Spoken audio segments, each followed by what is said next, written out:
রাতকে হাদিসের ভাষায় বলা হয় লাইলাতুন নিসফি মিন শাবান, শাবানের অর্ধরাত্র, মানে 15তম তারিখকে বলা হয় লাইলাতুন নিসফি মিন শাবান। যখন তোমরা লাইলাতুন নিসফি মিন শাবান পাইবে, শবে বরাত পাইবে, মুক্তির রজনী যখন তোমরা পাইবে, কি করবে? এক হলো ইবাদত, ইবাদত, ইবাদত, ইবাদত করবে। রাসূলের হাদিসে বলা হয় যখন লাইলাতুন নিসফি মিন শাবান পাইবে, উমু লাইলাহা, তোমরা ইবাদত করো, রাতটাকে ইবাদতের মধ্য দিয়ে কাটাও। রাত্রে ইবাদত করো, ইবাদতের মধ্য দিয়ে রাতটিকে কাটিয়ে দাও।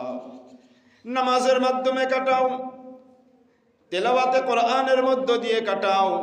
নামাজ পড়তে পড়তে যখন একটু কষ্ট হয়, শারীরিক দুর্বলতা আসে, একটু বসে যাও, আল্লাহ পাক রব্বুল আলামিনের কাছে গুনাহকে স্মরণ করে একটু ইস্তেগফার দোয়া করো।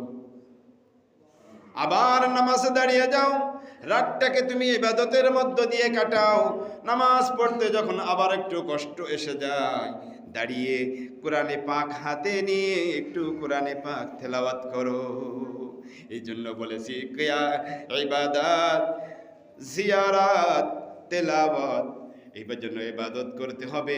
ইবাদত নামাজ পড়বো, কষ্ট হলে একটু জিকির আজকার করব, কোরআন তেলাওয়াত করব বন্ধু।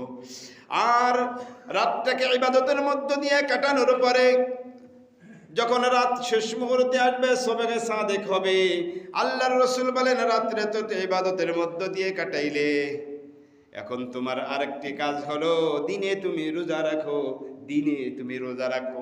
কুমু লাইলাহা ওয়া সুমু ইয়াওমাহা, দিনে তুমি রোজা রাখো, রাত্রে ইবাদত করো, দিনে তুমি রোজা রাখো, দিনে রোজা রাখো।